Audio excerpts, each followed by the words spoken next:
Bihar anganwadi workers union प्रदेश कार्यकारिणी के साथ साथ जिला कैमूर का संयोजक भी हूँ। बैठक बहुत दिनों बाद बुलाई गई है, जिसमें बहुत सारे मुद्दे हैं। परिचय उपरांत समय चूँकि ज़्यादा हो गया है, बैठक की कार्रवाई को आगे बढ़ाना है, इसलिए संक्षिप्त परिचय यही। धन्यवाद।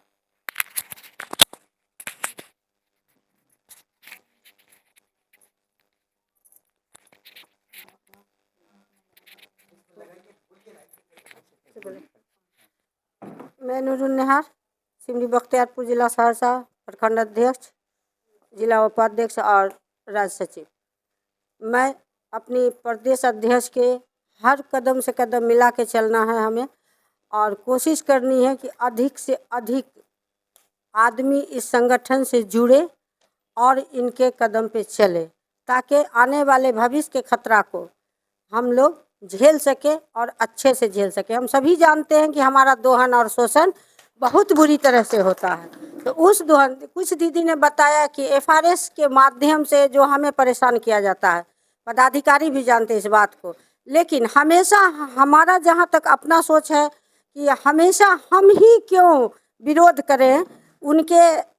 उन्होंने जब हम लोग को चयन मुक्त किया था तो ये इल्ज़ाम लगाया था कि सेविका के दिल में जगह नहीं है और बच्चे के टीएचआर को बाधित कर रही है, बच्चे के पोषाहार को बाधित कर रही है। तो आज जब वो खुद इस रास्ते पे चल गए हैं कि एफआरएस के माध्यम से जो सेविकाएं करेंगी, तो साथ साथ ही केवाईसी भी उनको करना पड़ेगा, और बहुत एक्टिव तरीके से अगर करेंगी तो 10 से अधिक एक दिन में वो नहीं कर पाएंगे 4 घंटे के एवरेज में। और रहा सवाल कि 1 महीना का पोषाहार उनको बांटने में हमारे हिसाब से लगता है कि उनको 1 महीना से अधिक लग जाएगा। तब उस सरकार से हमारी प्रदेश अध्यक्ष पूछेंगी कि आज तुम बताओ कि जब हमारी सेविका अपने भूख को लेकर के आई थी तो तुमने इल्ज़ाम लगा दिया था कि हमारी सेविका के दिल में दर्द नहीं है, हमें बच्चा के प्रति माया मोह नहीं है, हम बच्चा का प्रोग्रेसिंग नहीं चाहते हैं। तो आज जब तुम इस नियम को थोपा हमारी सेविकाओं को, तो आज तुम किस कैटेगरी में आए हो, इसके लिए तो हमारी प्रदेश अध्यक्ष ही काफ़ी। मैं इसी वाणी के साथ अपने वाणी को विराम देती हूँ। धन्यवाद।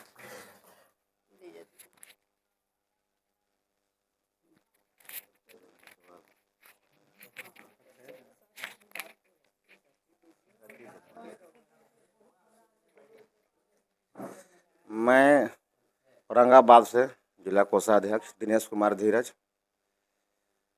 और आज की इस बैठक में हमारे ऑल इंडिया फेडरेशन के महासचिव बहन शशि जी, प्रदेश अध्यक्ष रंजना यादव जी एवं तमाम यहाँ पर उपस्थित बिहार के सभी जिले से आए हुए वरीय लीडरगण, सभी को मेरे तरफ से हार्दिक अभिनंदन एवं स्वागत है। आज राज्य के बैठक में और इस साल के अंत में आज हम लोग आंगनबाड़ी सेविका संहिता एक्ट 2 के तहत बैठक कर रहे हैं, और आज इस बैठक के माध्यम से सारे लोग एवं हमारे जो बड़े लीडर हैं शशि दीदी और हमारी प्रदेश रंजना दीदी, आज सारे लोग मिलकर आज यहाँ तय कर लें कि जो हमारी आंगनबाड़ी सेविका सहायिका के पूरे बिहार में जो समस्या है, और सरकार द्वारा कुछ पूर्व में घोषणा भी किया गया है, और केंद्र सरकार द्वारा भी, जैसे में मोबाइल जो हम लोग आज 4-5 साल पहले मिला हुआ है, पूरे बिहार में करीब 90 से 95% मोबाइल ख़राब हो चुका है, और सरकार द्वारा बार बार मोबाइल से ही काम लेने का जो निर्देश दिया जाता है पोषण ट्रैकर के माध्यम से, चाहे जो भी काम आज जब भी ज्वलंत मुद्दा आया है, फेस टू फेस फ़ोटो खींचकर टीएचआर में सभी लाभार्थी को फ़ोटो डालना, जो सारे ज्वलंत मुद्दा है, मोबाइल सभी को ख़राब पड़े हुए हैं। इस महंगाई में आप लोग का मानदेय बहुत कम है। केंद्र सरकार द्वारा पैसा भी मोबाइल के नाम पर आज के 6 महीना पहले आया हुआ है। बिहार सरकार द्वारा घोषणा भी किया गया था, जिस समय पूरे बिहार में गैस का आवंटन हुआ, गैस मिला, उस समय मोबाइल का भी पेपर के माध्यम से आप लोग देखे होंगे, बढ़िया मोबाइल सरकार द्वारा देने का प्रावधान है। लेकिन आज तक हमारी सरकार, केंद्र हो या राज्य सरकार हो, उस पर सुस्त पड़ी हुई है, कोई विचार नहीं कर रही। तो अब संगठन को, हम लोग को, चुनावी वर्ष है 2025, इसमें सरकार को सारे मुद्दों को लेकर हम लोग को घेरना होगा और या धरना हो या प्रदर्शन हो या जो शक्ति संगठन को लगाने पड़े, आज यह तय हो जाना चाहिए संगठन के माध्यम से कि आगे हम लोग को किस तरह कमर कसकर और अपने उचित अधिकार के लिए, उचित हक के लिए किस तरह लड़ाई लड़ना है। ये सभी को इस मन में बैठा लेना होगा। अब इस बैठक के माध्यम से सरकार को संदेश दे देना होगा कि हम लोग फिर पिछले जो धरना दिए से उससे ज़्यादा, चाहे बल्कि आप 1,14,000 पूरे सेविकाओं को काहे न चयन मुक्ति कर दें, हम लोग सभी तैयार हैं चयन मुक्त होने के लिए। लेकिन आपसे लड़ाई लड़ेंगे और अपना हक अधिकार लेकर रहेंगे। इस तरह के हम लोग को जज्बे के साथ तैयार होना है और मैं इसी वाणी के साथ अपनी वचन को विराम देता हूँ।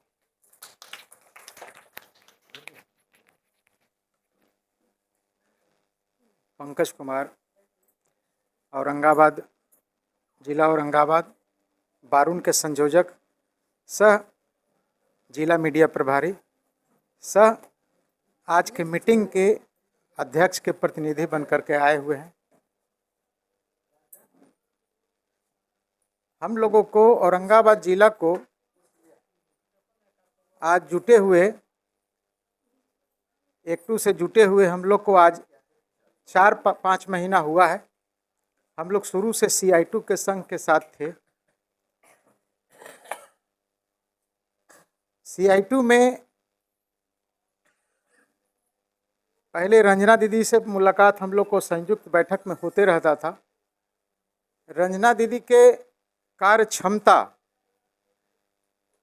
और ईमानदारी को देखते हुए हम लोगों ने 3-4 महीने पहले एकटू की सदस्यता ली और आज इस संघ में हम लोग अग्रसर हैं और अपने ज़िले में भी प्रयास कर रहे हैं कि संगठन मजबूत हो और हम लोग संगठन की मजबूती पर भी कार्य कर रहे हैं। इन्हीं सब चंद बातों के साथ मैं अपने वाणी को विराम देता हूँ।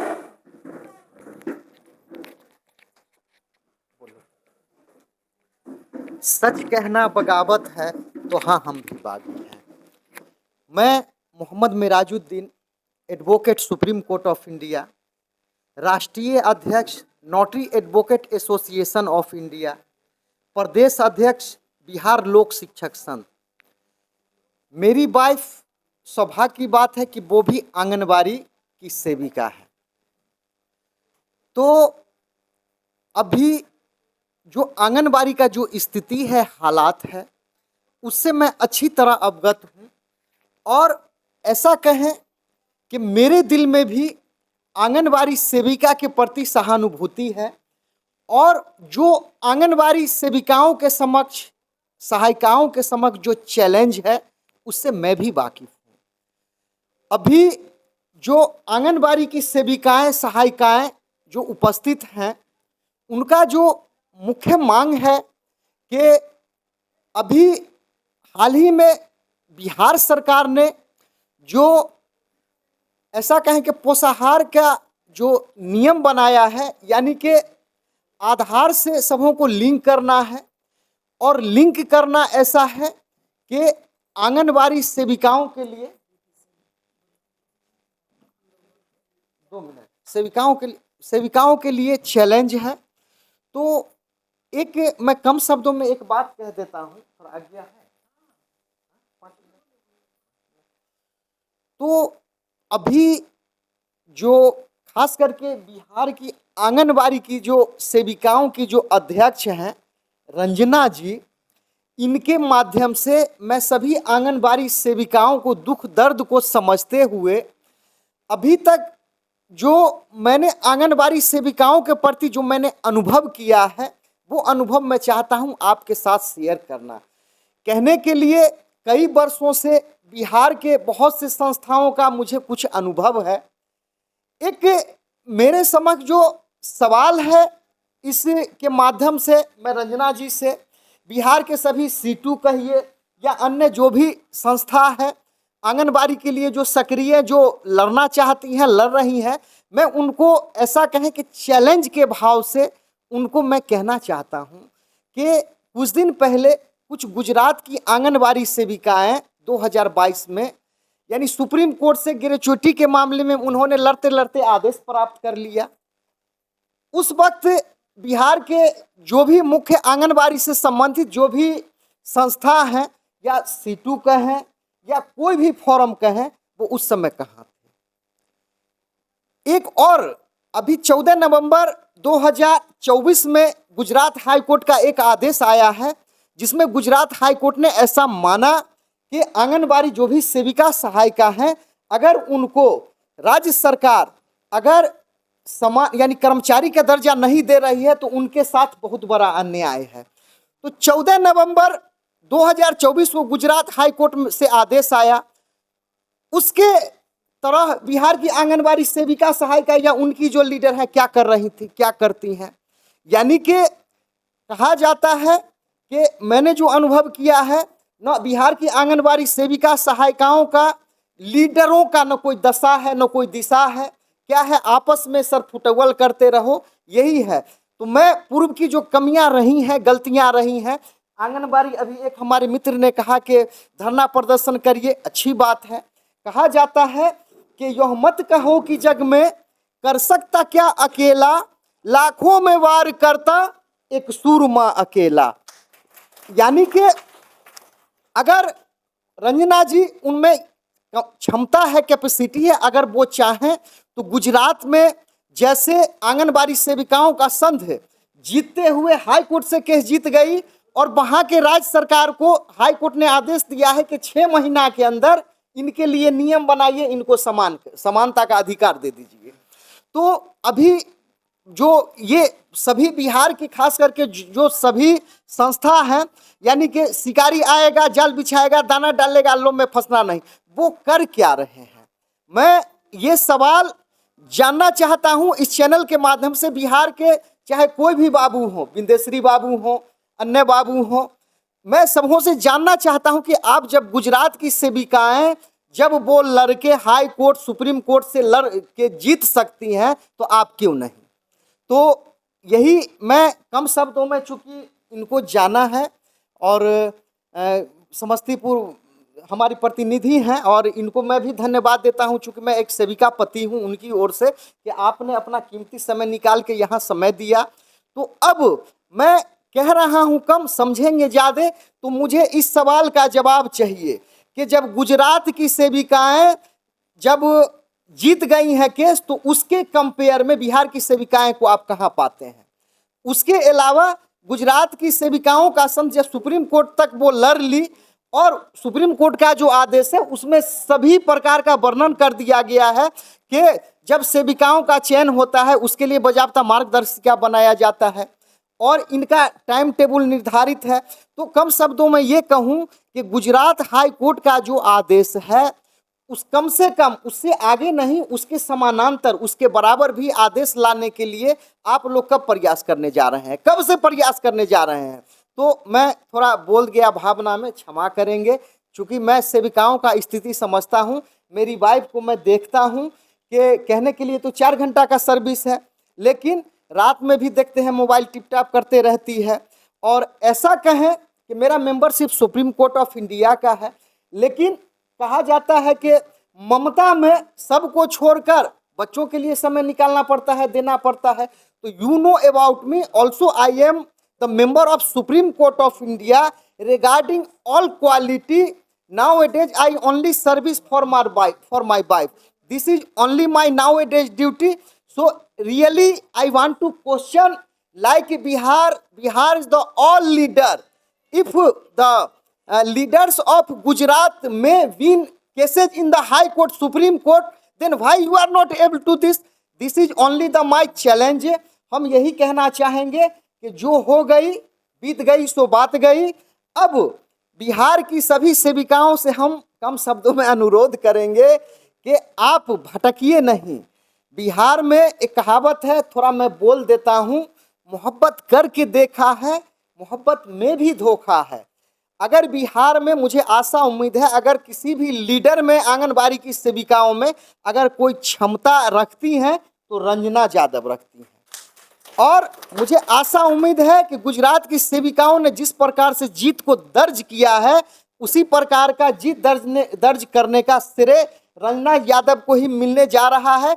ये जाएंगी और मैं इनको व्यक्तिगत जानता हूं, इसलिए भी जानता हूं कि ये जब भी बिहार के आंगनबाड़ी सेविकाओं के दुख दर्द का समाचार होता है या समस्या होता है, ये यानी कि पूर्ण निष्ठा के साथ खड़ी रहती हैं।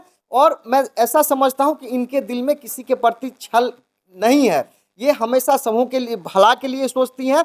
तो यही आशा उम्मीद करूंगा कि अभी जो भी चल रहा है इस चैनल के माध्यम से, चूंकि चैनल पर राज्य सरकार के भी प्रतिनिधि रहते हैं, मैं उनको अवगत कराना चाहता हूं कि सेविकाओं का आपने जो चयन का जो योग्यता रखा था 10वीं रखा था, उसके अलावा आपने कभी आज तक कभी इनको विधिवत ट्रेनिंग दिया नहीं, कंप्यूटर चलाने का, मोबाइल चलाने का। तो हमेशा इनके साथ आप ज्यातित करते हैं, ज्याति भविष्य में नहीं करें। तो सारी समस्याओं को झेलते हुए मुझे आशा उम्मीद है रंजना जी आगे बढ़ेंगे। रंजना जी, रंजना जी, तो बिहार के सभी सेविकाओं आप होश में आइए, रंजना जी को साथ दीजिए। और मुझे आशा उम्मीद है कि बहुत जल्दी गुजरात के तरह ये केस लड़ेंगी और आंगनबाड़ी की जो संपूर्ण बिहार की सेविका हैं उनके लिए भी ये पटना हाई कोर्ट में केस फाइट करेंगी और आशा उम्मीद है ये जीत कर आएंगी। ये चैनल जो भी देखेंगे उनको देखने के लिए धन्यवाद।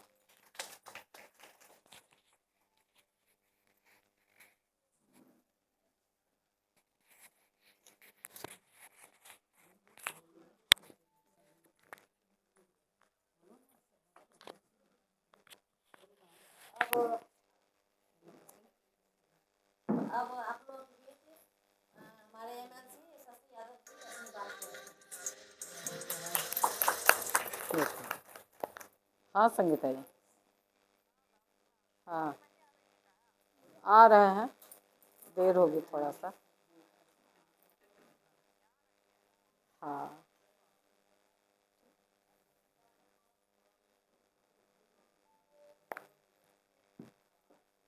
तो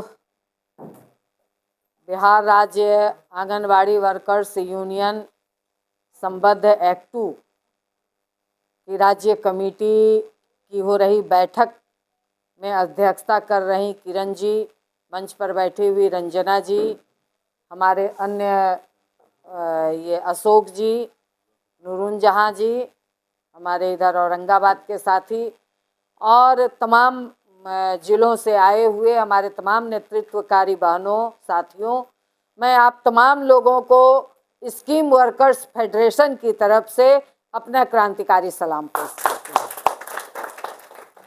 साथियों, बातें बहुत है और आप लोग अभी मीटिंग करेंगे अपने पूरे राज्यों की समस्या पर, अपनी समस्या पर, अपने संगठन के सवालों पर बैठ करके और विस्तार पूर्वक इसको तय कीजिएगा। बस मैं 2-4 बात कहना चाहूँगी कि बात है कि मान लीजिए जब से हम लोगों ने सम्मेलन किया और संगठन को और ज़्यादा हम लोगों को अब विस्तार करने की ज़रूरत है, संगठन को भी बढ़ाने की और ज़्यादा ज़रूरत है, क्योंकि आप देखेंगे कि सरकार ये तमाम स्कीम वर्कर पे हमले बढ़ा दिए हैं, दे किसी को कुछ नहीं रही है, चाहे वो आंगनबाड़ी हो, चाहे आशा कार्यकर्ता हो, चाहे जीविका हो, चाहे स्कूल में खाना बनाने वाली रसोइया हो, इनके बल पे ये तमाम विभाग चल रहे हैं। आपके बल पे ही आपका विभाग चल रहा है। नीचे जो मतलब गरीब बच्चों को जो पोषण देना है वो आपके बल पे चल रहा है, मगर आपको जो पोषण चाहिए इसके लिए सरकार को चिंता नहीं है। केंद्र सरकार बनी, 1 रुपया कह लीजिए कि आंगनबाड़ी का नहीं बढ़ा केंद्र में अभी तक, कह रही हम 50 साल का जश्न मना रही है और आज 50 साल आंगनबाड़ी के पूरा होने पर साल में 1000 भी आप बढ़ाते तो आज 50,000 होता। 1000 छोड़ दीजिए, 500 रुपया भी आप बढ़ोतरी किए होते तो 25,000 होता। किस हिसाब से आप पैसा बढ़ा रहे हैं भाई, क्या सोचते हैं आप? तो इन सवालों पर हम तमाम लोगों को गंभीरता से सोचना है। दूसरी बात है कि मान लीजिए कि आज ये नीतीश कुमार हैं, अभी ये महिला संवाद यात्रा निकाल रहे थे, वो बदलना पड़ा उनको, प्रगति यात्रा वो निकाल रहे हैं। कि पूरे बिहार में हमने प्रगति कर दी। क्या प्रगति आपने किया? बेटी बचाओ बेटी पढ़ाओ का 11 जिलों का पैसा बचा हुआ है, कोई 1 रुपया खर्च नहीं हुआ। 225 करोड़ रुपया बिहार में बचा हुआ है और उस पैसे से ये अपना एक महिला संवाद यात्रा निकाल रहे थे। जब हम तमाम लोगों ने बैठ करके, रंजना जी से भी बातचीत हुई और हम लोगों ने अपने एक बैनर के तहत हम लोगों ने इस बात की घोषणा की कि इसका तमाम लोग हम लोग विरोध करेंगे। जहां भी नीतीश कुमार महिला संवाद लगाएंगे वहां पे आशा, आंगनबाड़ी, जीविका सब लोगों का मिला करके हम लोग भी उनके पैरेलल में महिला संवाद लगाएंगे। और जब इसकी घोषणा हम लोगों ने किया, वो लेटर भी हमारे पास है, वो लेटर में हमने दिया सरकार को कि आपने हमारे इन तमाम बहनों के लिए आप यही पैसा अगर हमारी बहनों के पेमेंट पे आप खर्च कर दिए होते तो वो ज़्यादा बेहतर होता। इससे इसका हम विकास मानते, मगर इसके बजाय आप अपना चेहरा चमकाने के लिए, अपने चुनाव के लिए ये आप जो खर्च कर रहे हैं, इसका हम तमाम बहनें यहाँ विरोध करेंगे। उसको पीछे हटना पड़ा और पीछे हट करके वो प्रगति यात्रा नाम दे करके निकाल रहे हैं। हो सकता है कि आगे वो संवाद यात्रा करें, क्योंकि जब हम लोग प्रधान सचिव प्रत्यय अमृत से बात कर रहे थे तो उन्होंने कहा कि अरे कैसे कैसे मीडिया वाले लोग गड़बड़ कर दिए, ये संवाद यात्रा नहीं, ये दूसरे नाम से यात्रा है और इसको मीडिया वाले लोग अलग प्रचारित कर दिए। तो हो सकता है कि आगे चले। तो इस बात की भी हमको यहाँ योजना बनानी है कि जब भी अगर नीतीश कुमार का महिला संवाद चलेगा तो इसके पैरेलल में हम लोग अपने फेडरेशन की तरफ से, एक्टू की तरफ से हम लोग भी इन तमाम महिलाओं को जोड़ करके महिला संवाद करेंगे। इसके लिए आप लोगों को भी तैयार होना होगा, आप लोगों को भी अपनी योजना में इस बात को शामिल करना होगा। क्योंकि आज कह लीजिए कि जीविका 3 महीना हड़ताल की, आप तमाम लोग जानते हैं, बहुत लोग जुड़े भी होंगे समूह से, बहुत सारे लोग जीविका से जुड़े होंगे। तो उस स्थिति में वो कह लीजिए कि वो यूनियन भाजपा से जुड़ा हुआ था, बीएमएस से जुड़ा हुआ था, मगर जैसे ही उसकी हड़ताल हुई हम लोगों ने, एक्टू के नेताओं ने, हम लोगों ने उस हड़ताल का समर्थन किया।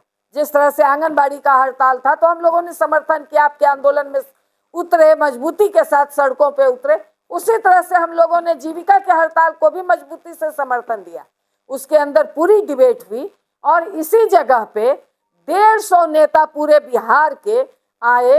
यह रूम छोटा हो गया तो हम लोग वहाँ बाहर शेड के अंदर और पूरा बाहर बैठ करके मीटिंग किए और लोगों ने निर्णय लिया कि नहीं, हम एक्टू ट्रेड यूनियन के साथ हम लोग जुड़ेंगे, क्योंकि यही एक ट्रेड यूनियन है जो बिहार में इन तमाम लोगों के लिए मजबूती के साथ आंदोलन कर रहा है। और आज वो कह लीजिए कि उस आंदोलन की भी जीत हुई, छोटा ही जीत हुआ। ये सरकार तो सुनती नहीं है बात किसी की, बहुत छोटी जीत हुई, 2 साल के लिए ही सही। उसकी लड़ाई हम लोग और आगे लड़ेंगे कि 2 साल नहीं, उसको पूरी तरह खारिज करो उस सर्कुलर को जो निकाला था कि अब सरकार पैसा नहीं देगी, आप समूह के पैसे पर अपनी जीविका चलाइए।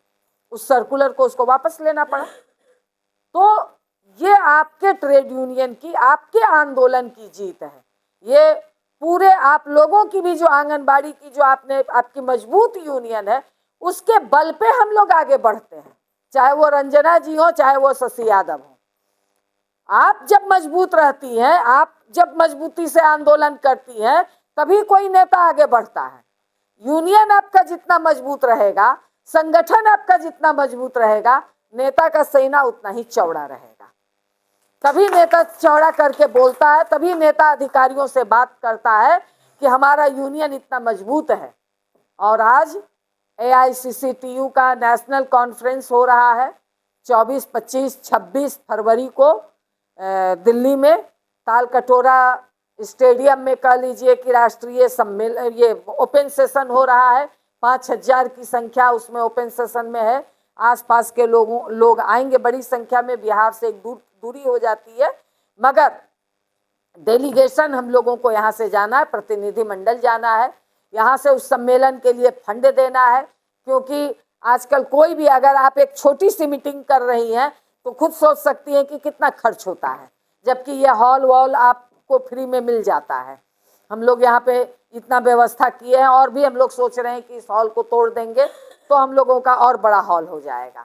तो इतनी व्यवस्था होने के बावजूद भी आपको कितना खर्च पड़ जाता है। एक राष्ट्रीय सम्मेलन 3 दिन का, वो भी दिल्ली में आयोजित करने पे एक बहुत बड़ा खर्च आ रहा है। तो उस स्थिति में एक फंड भी आपको हम तमाम लोगों को देना है। हम सारे लोगों को, तमाम स्कीम वर्कर्स फेडरेशन के तहत जितने भी यूनियन हैं, हम सब लोगों को उसमें देना है, फंड देना है और सदस्यता अभियान ज़्यादा से ज़्यादा देना है कि सदस्यता ज़्यादा से ज़्यादा चलाना है। सदस्य जितना आप जमा करेंगे, सदस्यता के आधार पे आपका डेलीगेशन होगा। ये 3 जनवरी को यहाँ ट्रेड यूनियन के नेता लोग बैठ करके, उसकी राज्य कमेटी बैठ करके ये तय करेगी कि कितने मेंबर के आधार पे हमारा डेलीगेशन जाएगा। तो अभी तक आपका 1000 मेंबरशिप जमा हुआ है। रंजना जी ने 1000 मेंबरशिप का रुपया जमा किया है, 5000 रुपया। तो इसको भी आप लोग आज की मीटिंग में बैठ करके योजना बनाइएगा कि बिहार में हम सबसे बड़े सदस्यता वाले अपना यूनियन को बना ले जाएं। जरूर समय लगेगा, थोड़ा समय लगेगा, मगर इतना विश्वास है क्योंकि यहाँ जितने आप लोग बैठे हैं, किसी दूसरे के भरोसे हमारा यूनियन नहीं चलता है। वो आंगनबाड़ी का आपके बल पे चलता है। आप अपने अपने जिलों में, अपने अपने प्रखंड में आप लीडर हैं, आपकी पहचान है। आप अगर खड़ी हो जाएंगी तो आपकी पूरी परियोजना की आशा और ये आंगनबाड़ी और सेविका और सहायिका आपको लीडर मानती हैं। तो अगर आप लग जाइएगा जिस पूरे मुस्तैदी के साथ, निश्चित तौर पर भार पड़ेगा, क्योंकि आपको अपना काम भी करना है। काम करते हुए फिर सदस्यता अभियान चलाना है। तो लीडर के बतौर आप खड़ी हो जाएंगी अपना काम करते हुए। फिर महिलाओं के लिए तो और भी एक में रहता है, घर का भी काम आप अपने अपना करना होता है। ये मतलब कह लीजिए महिलाओं को दोहरा तिहरा मार हो जाता है कि अपने ऑफिस वर्क कीजिए, उसके घर का वर्क कीजिए, उसके बाद संगठन का काम कीजिए। तो 3 वर्क करना पड़ता है। मगर मैं जानती हूँ कि महिलाओं की ही ये खासियत है कि एक समय में वो 4 काम कर सकती हैं। वो महिलाओं की ही खासियत है। ये मतलब पुरुष लोग अन्यथा नहीं लीजिएगा, क्योंकि मगर आपके सहयोग के बिना महिलाएं भी नहीं चल सकती हैं। तो ये परस्पर सहयोग है। मगर एक साथ अपने बच्चों की टिफिन भी बनाती हैं, एक साथ नाश्ता भी देती हैं, एक साथ चाय भी टेबल पर रखना है। तो इतनी वैरायटी का जो काम होता है ये महिलाएं बखूबी कर ले जाती हैं, क्योंकि उनके नेचर में ये चीज़ें हैं। तो हम संगठन के काम को मुझे मजबूती के साथ करना है, इसलिए सदस्यता अभियान को आपको चलाना है। यहाँ से आप टारगेट बनाइए कि हम बिहार में सबसे बड़े सदस्यता वाले अपना यूनियन को बना ले जाएंगे। ये टारगेट आप ले लीजिए और आपका बन जाएगा। और आंदोलन सड़क पर फरियाता है, ठीक है। कोर्ट, हाई कोर्ट और यहाँ वहाँ में मतलब समस्याएं हल नहीं होती हैं। समस्याएं हल होता है सड़क पर, मैदान में। और जिस दिन आप मान लीजिए कि आज जो फेस कैप्चर का जो अभी चला है कि आप नीचे जा कर के उनका जो लीजिए, आप जो डिस्ट्रीब्यूट जिनको आप देती हैं धात्री महिलाओं का और बच्चों का, जो आप फेस अटेंडेंस बनाइए कि हमने इसको इतना दिया, तो ये सरकार को अपने समझ में चीज़ें आ जाएंगी। क्योंकि अभी आशा कार्यकर्ताओं ने जम के लड़ा था कि सारा मतलब सर्वे उनको मोबाइल पर करना है, आयुष्मान कार्ड, आभा कार्ड उनको मोबाइल पर बनाना है। हम लोगों ने साफ ऐलान कर दिया कि हम ये आभा कार्ड, आयुष्मान कार्ड हमारी आशा बहन नहीं बनाएगी। इसके लिए आपको जो कार्रवाई करना हो आप कर लीजिए। और सरकार को पीछे हटना पड़ा।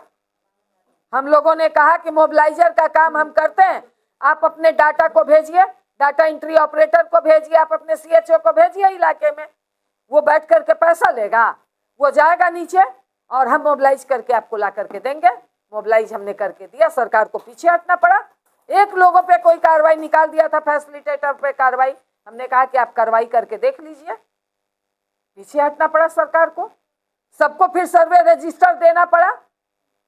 हमने कहा, मगर हमने आशाओं को भी कहा कि आप लोग सीख लीजिए, मोबाइल मिला है सीख लीजिएगा, एक बार भर लीजिएगा, उसके बाद अपडेट आपको करते रहना पड़ेगा। तो ठीक है, इसके लिए आशा भी तैयार है, मगर आप अभी माथा पे सवार होकर कहिएगा कि आज की आज भरो। अपने राज्य स्वास्थ्य समिति में ने कहा कि नहीं भरने आता है तो वो अपने बेटा को लेके जाए, अपने पति को लेके जाए। हम लोगों ने कहा कि बहाल वो आशा हुई है कि उसका बेटा और पति हुआ है, यही 5 और 10 और 2,000 रुपया में वो पूरे खानदान को लगा देगी? नहीं लगाएगी। तो लग रहा है तो वो आप अपनी सहूलियत से लगा रहे हैं। इसके लिए हम लोगों को मजबूती से खड़ा होना होगा। अगर आपके पास आ रहा है आभा कार्ड, आयुष्मान कार्ड बनाने का, तो आप सीधे कहिए, ये यूनियन निर्णय ले कि हम नहीं बनाएंगे, हम नहीं बनाएंगे।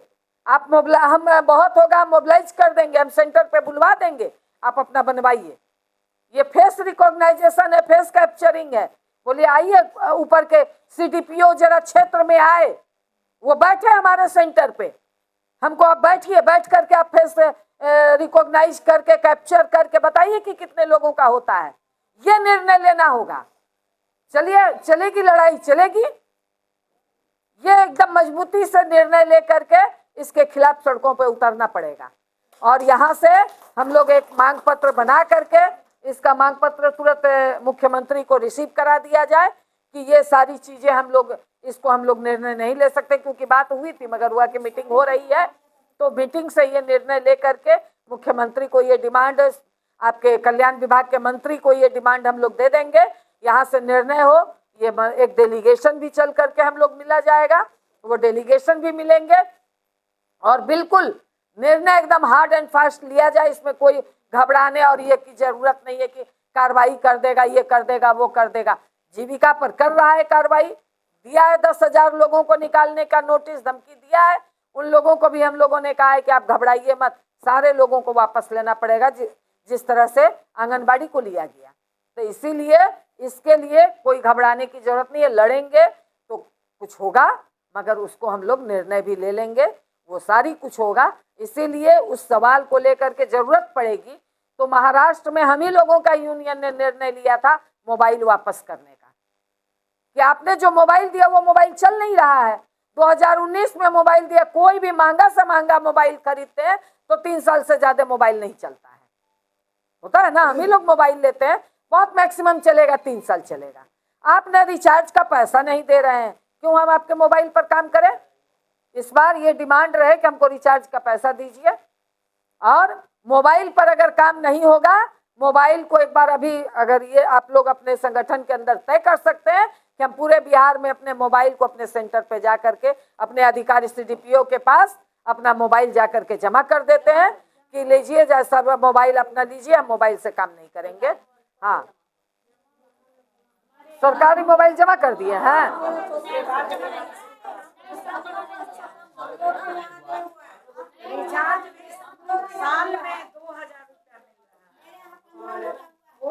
नहीं, तो ऐसे 10 रुपया 10 आदमी 15 आदमी नहीं, ये निर्णय लेकर के कि हम इस मोबाइल पर काम नहीं करेंगे, और यदि इस मोबाइल पर सरकारी मोबाइल नहीं चलता है तो हम अपने मोबाइल पर काम नहीं करेंगे हम अपने मोबाइल पर काम, सीधे तौर पर है।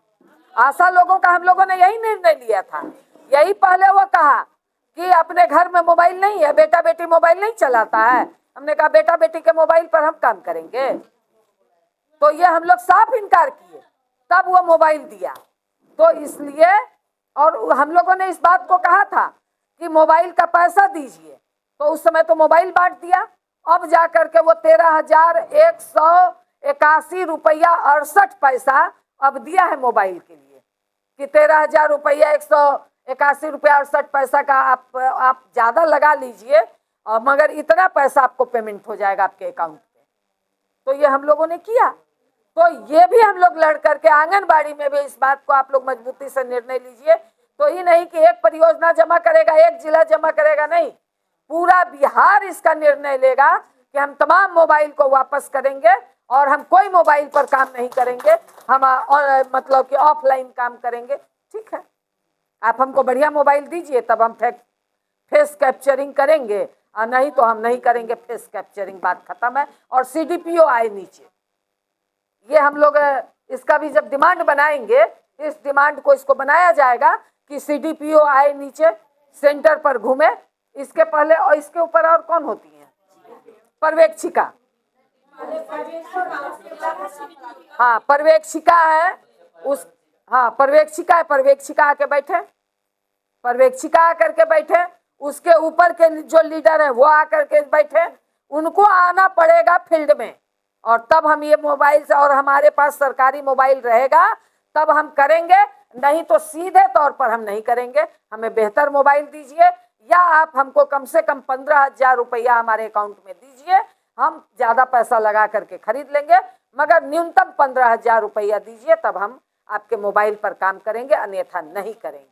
ये सारे डिमांड को बना करके आज आप लोग मीटिंग में फैसले लीजिए। इसको मुख्यमंत्री के नाम, आपके विभागीय मंत्री के नाम हम लोग मांग पत्र देंगे, और इस दिशा में आप लोग अपने योजना से फिर आंदोलन का अपना रूपरेखा बनाइए। हाँ तो ये सारी चीज को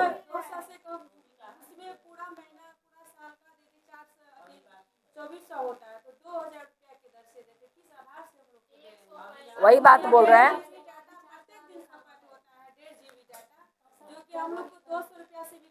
हाँ तो ये सब डिमांड को बना लिया जाए, ठीक है, इस सब डिमांड को बना लीजिए, और ठीक है, इस सब सारे डिमांड को बना लीजिए, और आपकी मांगों को भाकपा माले कह लीजिए कि हम लोगों का MP करीब 30 साल के बाद बना है, तो पहली बार मतलब 30 साल के बाद आपके MP जब सदन में गए तो आपकी मांग सदन में लिखित तौर पर हमारे MP ने आपकी मांगों को उठाया है, जो हमने ग्रुप में भी डाला, आप लोग देखे होंगे।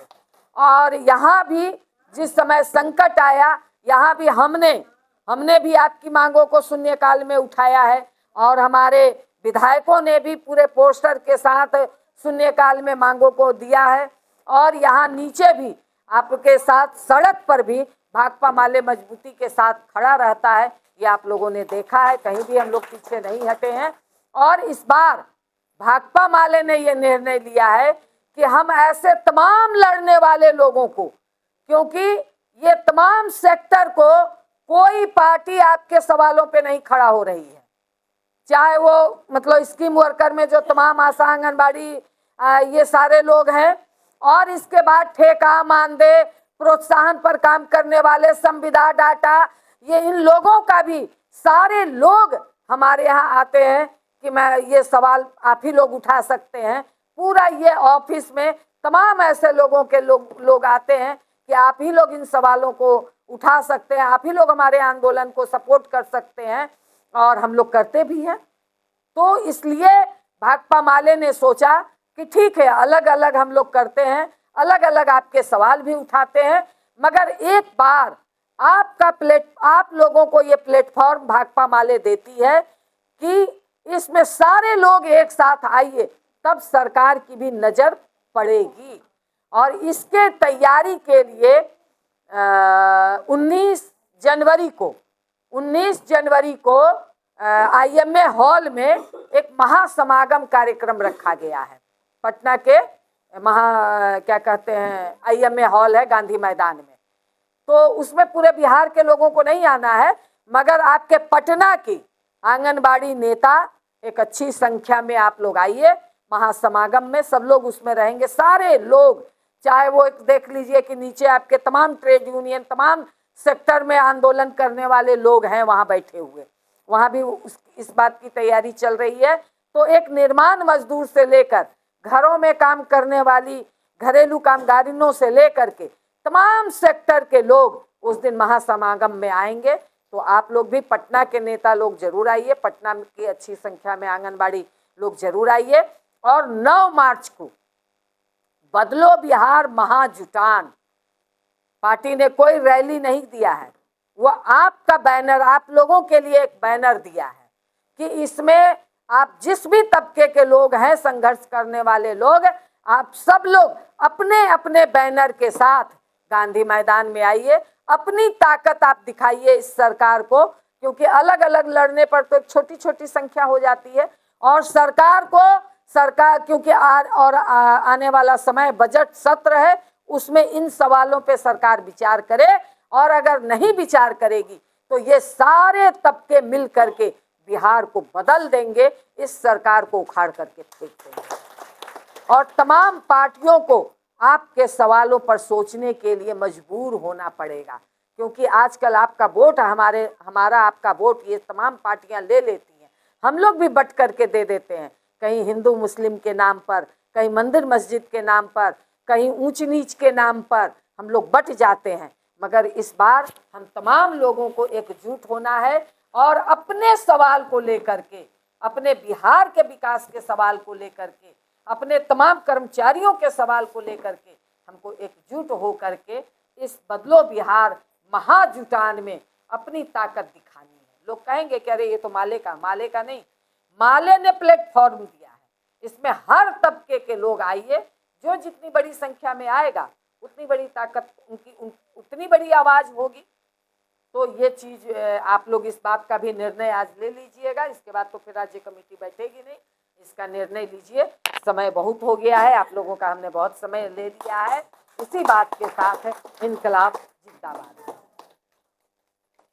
शशि यादव जिंदाबाद, जिंदाबाद, जिंदाबाद। MLC शशि यादव जिंदाबाद, जिंदाबाद, जिंदाबाद। शशि यादव को लाल सलाम, लाल सलाम, लाल सलाम।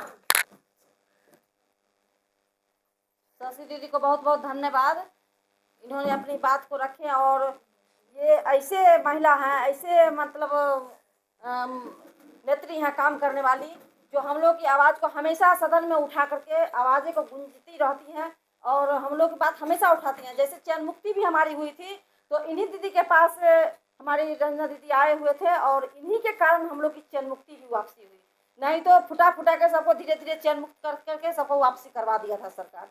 तो वही शशि दीदी हैं, इनको हम लोग को साथ देना है। और बिहार में जहाँ भी संगठन हम लोग का कमज़ोर है, वहाँ सभी आदमी को, जहाँ संगठन बना हुआ है वो सब आदमी चल के हर जिला में कोशिश करेंगे, हर जिला में जा करके, हर प्रखंड में जा करके जहाँ तक हो सके सबको एकजुट करना है और सही बात को वहाँ पर रखनी है।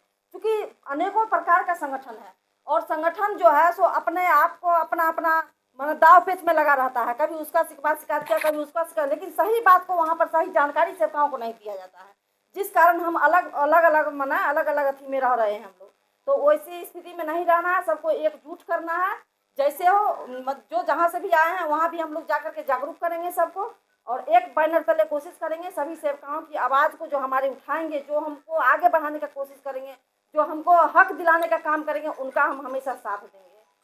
अब जो है बेबी दीदी अपनी बात को रखेंगे मधेपुरा से।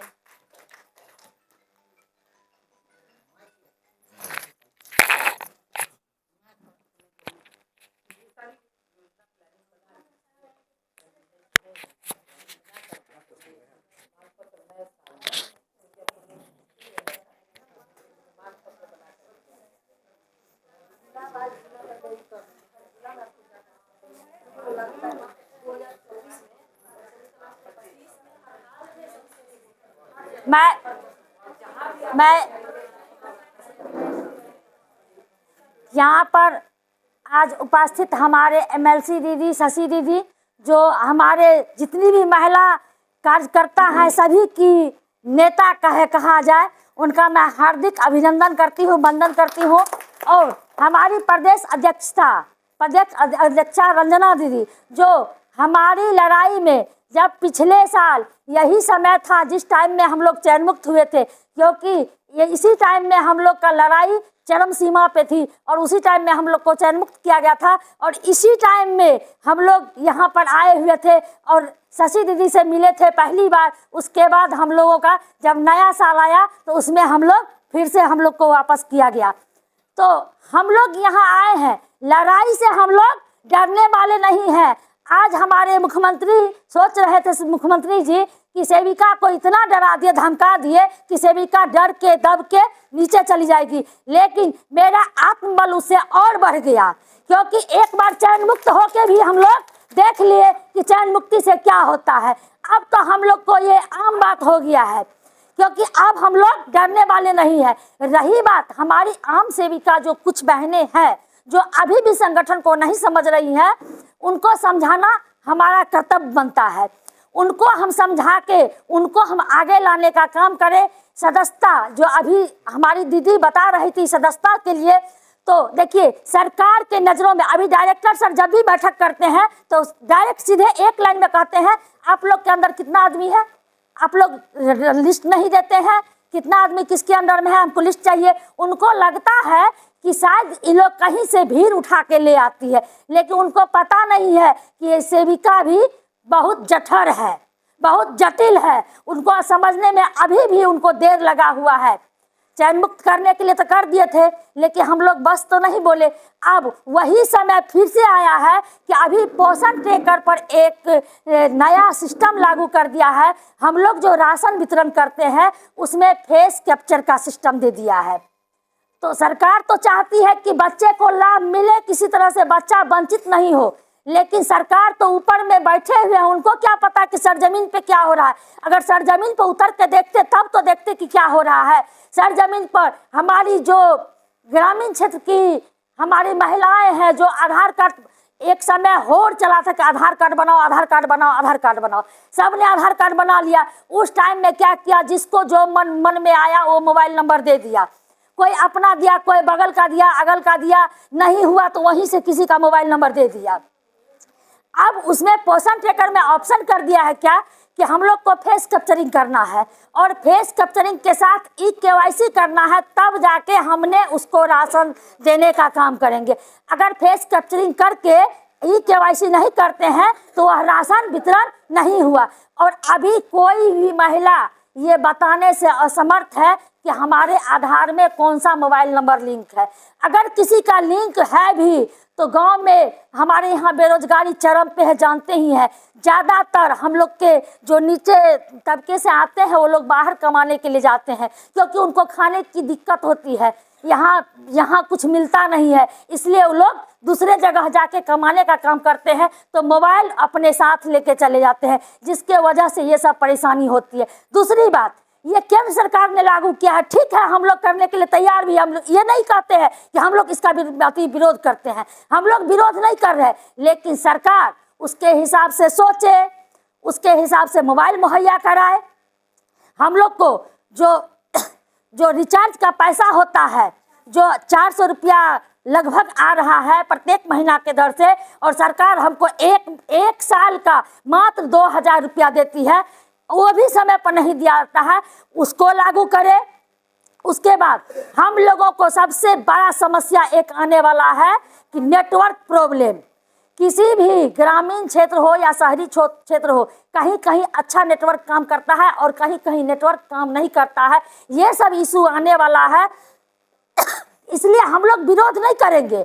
हाँ, हम लोग काम करेंगे, बशर्ते कि आप हमारे बातों को पूरा कीजिए। आप हमें वो दीजिए सारा विधि व्यवस्था, ताकि हम लोग काम करेंगे। हम लोग काम करने से कहाँ डरते हैं, काम करने से नहीं डरते हैं। रही बात, जिस टाइम में आपने बहाली किया था उस टाइम में ये बात नहीं सोचे थे कि सेविका को मोबाइल दिया जाएगा, ऑनलाइन डिजिटल काम करवाया जाएगा। उस टाइम में हमारी बहनें 9th पास भी है, 10th पास भी है, ठीक है, मानते हैं, धीरे धीरे वो सीख लेती है, लेकिन समस्या कितनी आती है ये हम सब जानते हैं। और जब वही बात अगर हम लोग यह बात बोलते हैं तो क्या बोला था, घर में मोबाइल नहीं है, आपके घर में आदमी नहीं है। अभी शशि दीदी बोल रही थी कि एक आदमी के पीछे हम अपने पूरे परिवार को क्यों झोंके, एक काम के पीछे।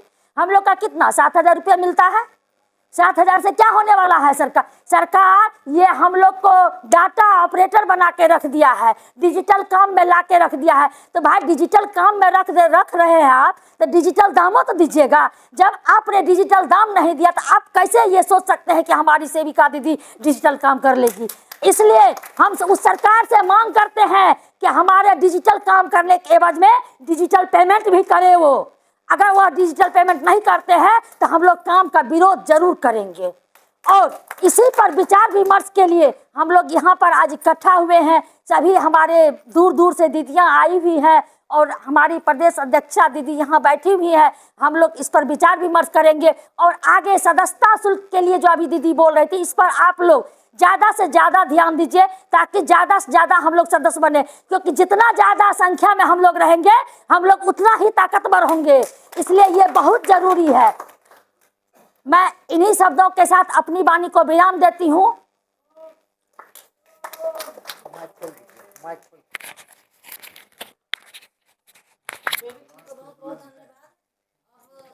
समस्या तो सबका एक ही है, अब सभी का निदान करने के लिए हमारी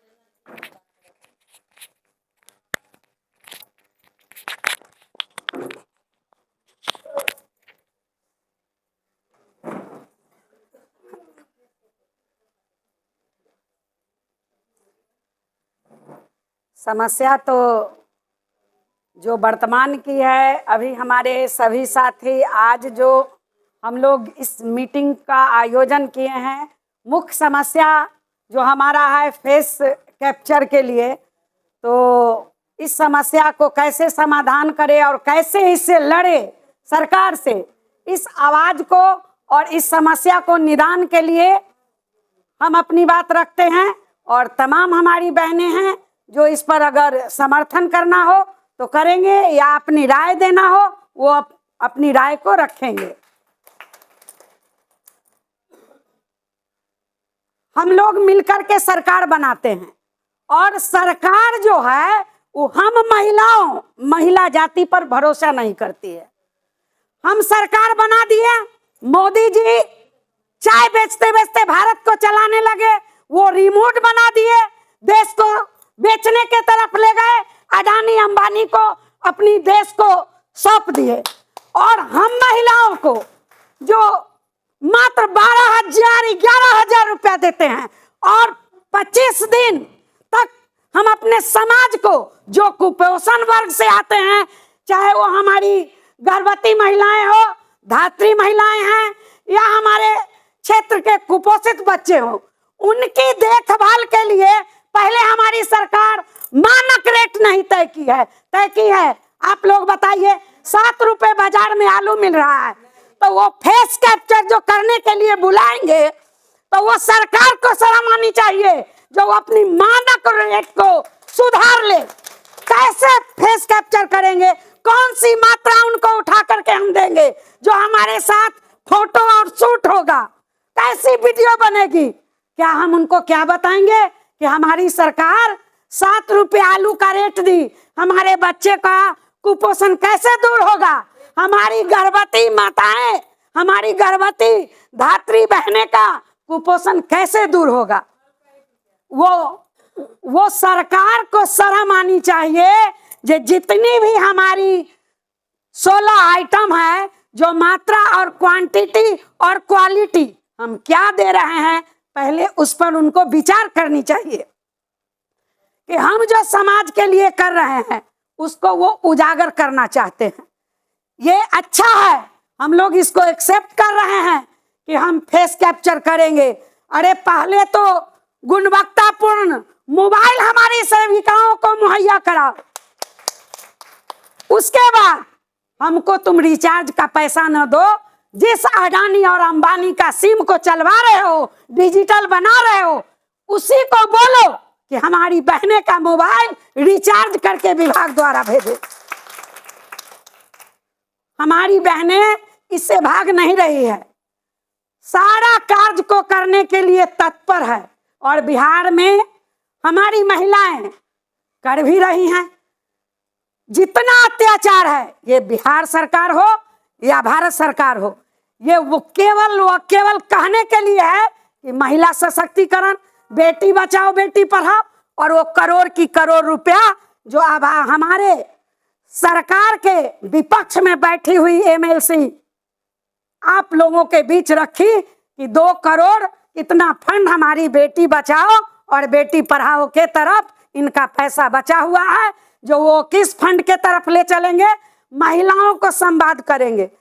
जो हमारी जितनी भी स्कीम वर्कर महिलाएं हैं बिहार के अंदर या देश के अंदर, उन महिलाओं को ये कैसे कैसे मानसिक हरास कर रहे हैं।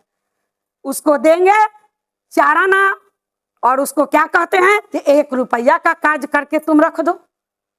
अरे सरकार से हम और हमारी बिहार की तमाम बहनें चाहे वो आंगनवाड़ी वर्कर हो या आशा वर्कर हो या जीविका वर्कर हो या रसोईया हो।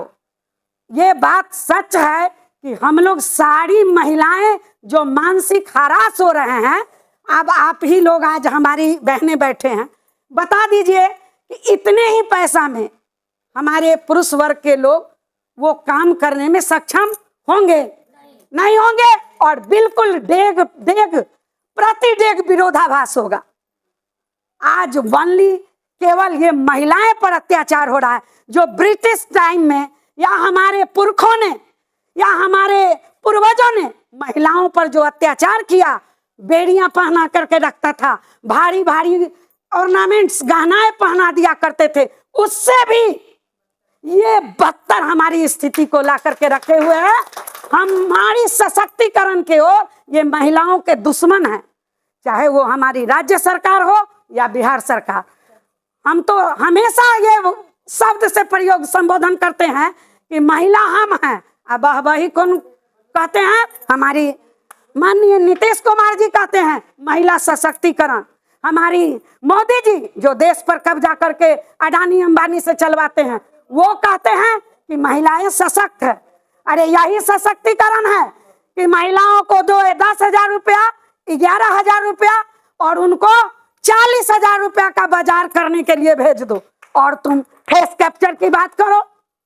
कैसे फेस कैप्चर? जब हम अपने पोषक क्षेत्र की महिलाओं को अगर बुला करके उनको ये चीज बताते हैं कि आप बताइए कि आपको 1 किलो और 750, 850 यही ना चावल का वो मात्रा दे रहे हैं, 875 हम महिलाओं को जो दे रहे हैं, उस महिलाओं को ये क्या चाहते हैं? कैसी प्रगति, कैसा विकास? महीना में 1 किलो 875 ग्राम उनको चावल देंगे, उससे हमारा देश का, उसमें भी इनका जो WBNP का चावल आएगा, आते आते वो 1 किलो 850 ग्राम हमारे यहाँ आते आते 1 किलो 175 ग्राम नहीं होगा। वो ये हाल है।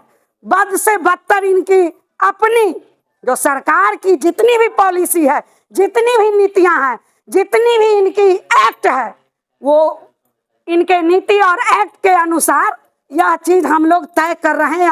आज आपस में बैठक करके इसके निदान के लिए रास्ता निकालना है कि ये सब अत्याचार, ये सब जुर्म जो है वो उनका चलने वाला नहीं है। फेस कैप्चर का तमाम बिहार में हमारा ये है, तो भारत सरकार लाया है इसको फेस कैप्चर, और इसको लागू करेगा देश के हर स्टेट। तो लागू करना है, कैसे लागू होगा, हमारे कैसी गुणवत्तापूर्ण मोबाइल है, इनकी नेटवर्क व्यवस्था जो है, क्या ये अमेरिका बना करके रखे हैं? इस देश को अमेरिका तो नहीं बनाए हैं, ये तो अडानी अंबानी बनाए हैं। अब वही अडानी अंबानी का नेट काम कर रहा है। कितनी हमारी परियोजना है बिहार के अंदर जहाँ पर नेट काम नहीं करता है, वहाँ पर हमारी बहनें को मानसिक हरास किया जाता है। कैसे हुआ? क्वेश्चन आया कि अपने बेटे से करा दे। हमारी ही बहन अपने बेटे और पति को उस काम के लिए लगाती है, तब तो सरकार का मन बढ़ रहा है। तभी तो सरकार और विभाग के आला अधिकारी हम पर दंडात्मक कार्रवाई के लिए एकदम अपनी कलम और कुर्सी लेकर के बैठे रहते हैं। इसका गुनहगार भी हम ही लोग हैं। हम अपने बच्चों से क्यों काम कराएं? आज हम आंगनबाड़ी सेविका हैं, ये जो समस्या है और आला अधिकारी आपको कहता है और आप इस कार्य को करते हैं, तो आज अपने बच्चे को लगा दे। इसी महंगाई में, महंगाई तो दिन प्रतिदिन कई गुना इनकी बढ़ती जा रही है, और हमारा मानदेय में बढ़ोतरी क्या होता है वो अच्छी तरह हम लोग भुक्तभोगी हैं। हम लोग इस महंगाई के दौर में भोग रहे हैं कि हमारे बच्चे को संतुलित भोजन तो नहीं मिल पा रहा है, तो संतुलित उसका पहनावा और ये लाइफ स्टाइल जिसको दिन पर दिन बढ़ाते जा रहे हैं, वो कहाँ से संभव है? तो हमारे लिए भी इनको चिंता और मंथन नहीं है। और उस समाज को, जिस समाज के अंदर सारा मॉनिटरिंग करते हैं, रात में भी ऑनलाइन इनका काम करेंगे।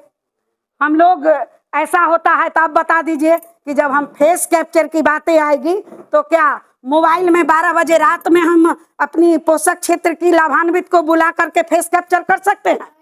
ये बिल्कुल संभव नहीं है।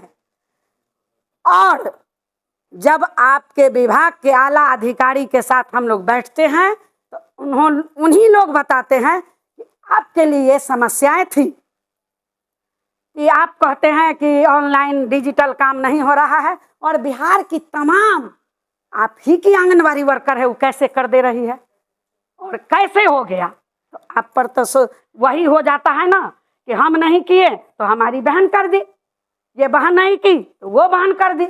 इससे हमारा समस्या दिन प्रतिदिन बढ़ते जाता है। इसको भी हम लोग को सुधारना पड़ेगा।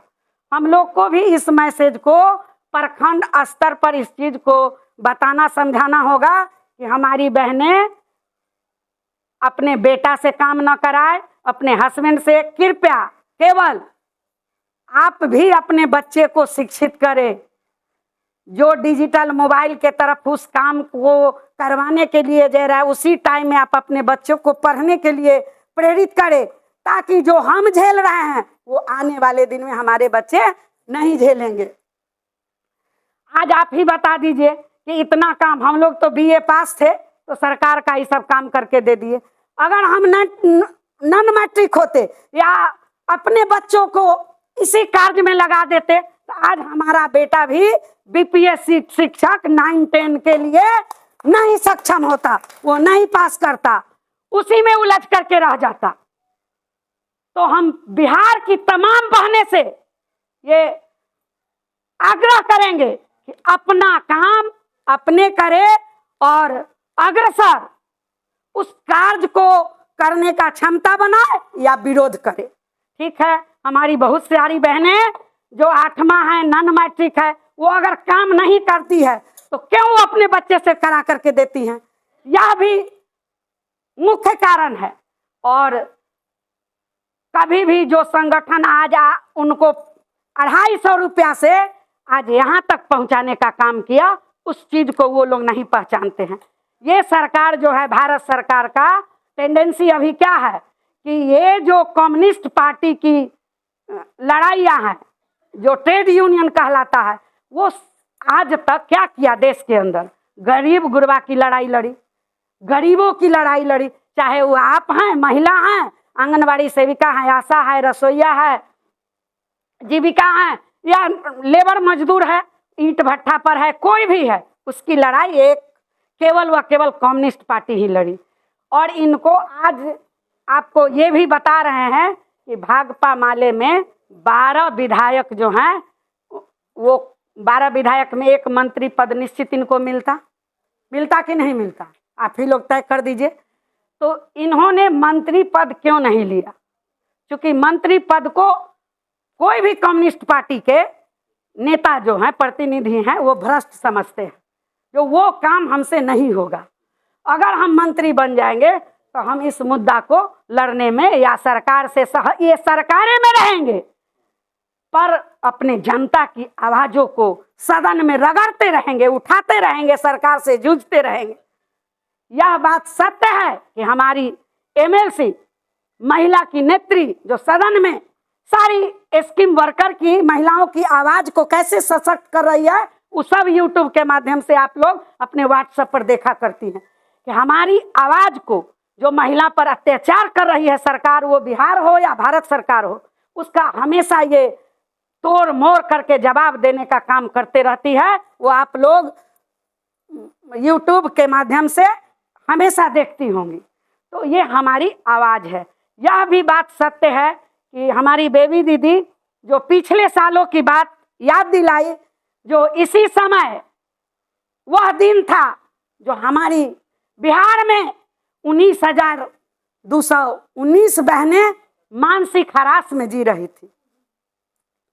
उस समय अचानक भगवान कहिए, दैविक शक्ति कहिए कि भगवान ही हमको उस रास्ता को, मार्ग को धकेलने का काम किए कि एक भाकपा माले ऐसी पार्टी है जो प्रतिनिधि लेवल से बहुत मजबूत है।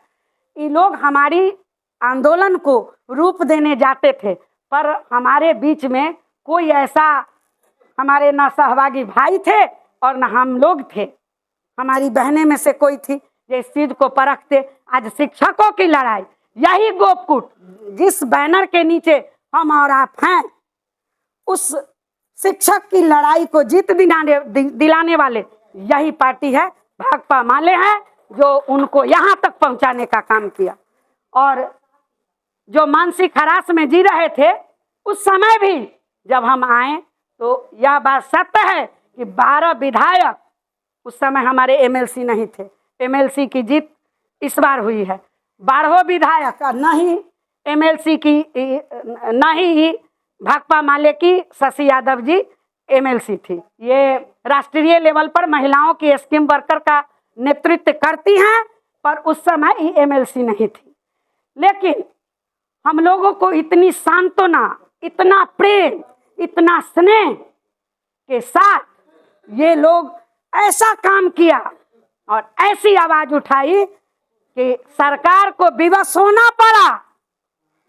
यह बात सत्य है, यह कहीं से कोई लेकिन परंतु नहीं है कि 12 विधायक आवाज को बुलंद किया, बिहार के तमाम मंत्रियों पर असर पड़ा और सारे मंत्री आंगनबाड़ी के एक मिसाल और महिलाओं की पहचान के रूप में नीतीश कुमार को झुकाने का काम किया।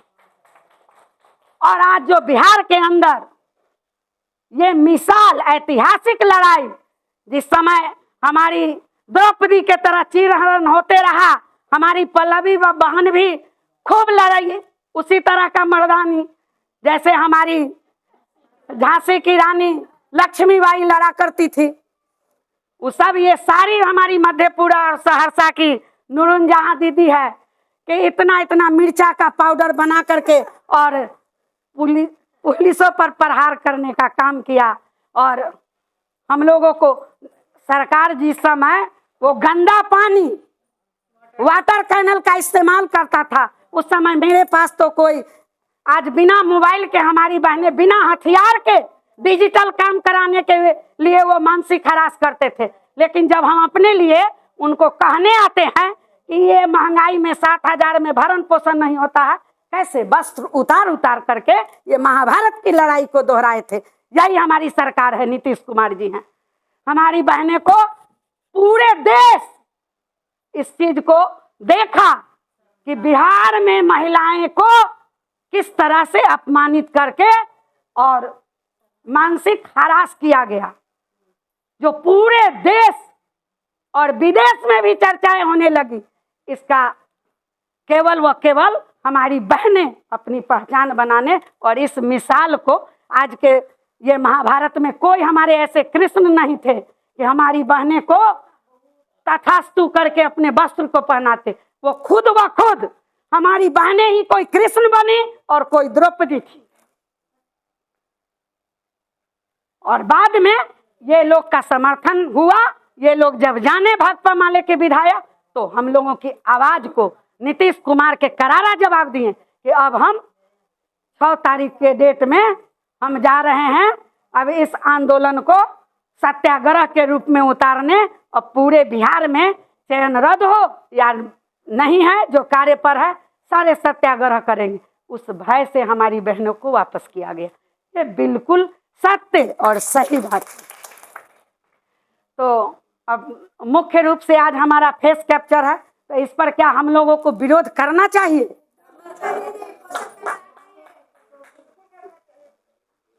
तो आप लोग जोर से बोलिए एक बार कि फेस कैप्चर का क्या विरोध?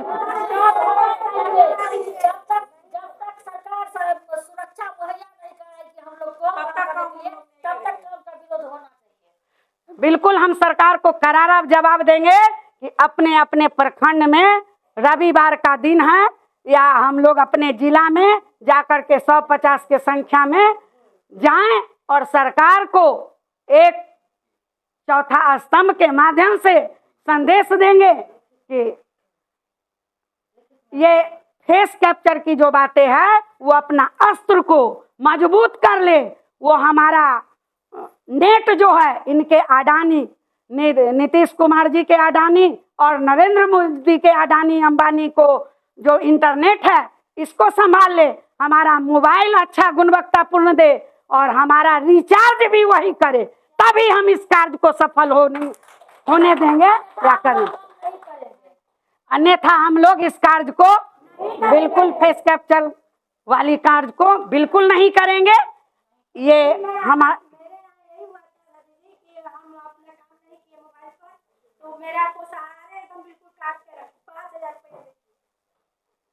तो आपको जब 5,000 रुपया दी तो बिल्कुल उस लाभान्वित से हस्ताक्षर कराइए और उस आला अधिकारी बाल विकास परियोजना पदाधिकारी से पूछिए कि ये सुप्रीम कोर्ट का अवहेलना अब आप महोदया कैसे कर रही हैं, आप कैसे कर रही हैं, जब सुप्रीम कोर्ट का कहना है जो 25 दिन पोषाहार चलेगा, नहीं पोषाहार चलाएगी तो सेविका को चयन रद्द करके मानसिक हरास करो।